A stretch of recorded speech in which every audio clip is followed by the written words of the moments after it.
ગાંધીનગર કમલમ ખાતે સ્વતંત્રતા દિવસની ઉજવણી થઈ રહી છે। પ્રદેશ ભાજપ અધ્યક્ષ અને હોદ્દેદારો વિશેષ ઉપસ્થિત રહ્યા છે। પ્રદેશ અધ્યક્ષ જગદીશ વિશ્વકર્માએ ધ્વજવંદન કર્યું છે। ભારત માતાને પુષ્પાંજલિ અર્પણ કરી વીર જવાનોને વંદન કર્યું હતું। યુવાનો ટેકનોલોજીનો વપરાશ વધારે તેવું પણ જગદીશ વિશ્વકર્માએ કહ્યું છે। દરેક ક્ષેત્રમાં મહિલાઓની ભાગીદારી અત્યંત જરૂરી છે તેવું જણાવ્યું હતું।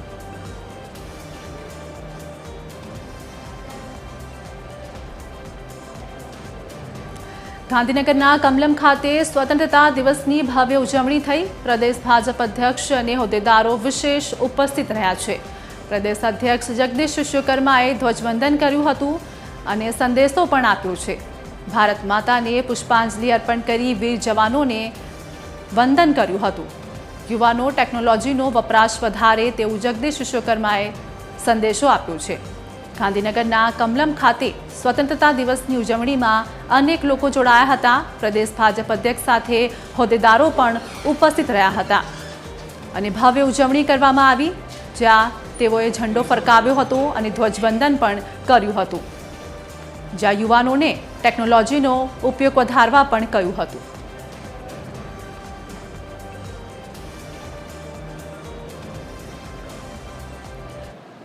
ચંદ્રશેખર આઝાદ અને લોકમાન્ય તિલક જેવા અનેક મહાન દેશભક્તોના સતત સંઘર્ષ અને બલિદાનનું પરિણામ એ છે કે આપણે આઝાદ ભારતમાં જીવી રહ્યા છીએ। આજે આપણા દેશની સરહદો પર રાત દિવસ તડકો છાંયડો વરસાદ જોયા વગર આપણી રક્ષા કરતા આપણા વીર જવાનોને પણ સલામ કરું છું। તેમના કારણે આજે સમગ્ર ભારત સુરક્ષિત છે। આટલા વર્ષોમાં ભારત દેશે અનેક ચડાવ ઉતાર જોયા છે, ત્યારે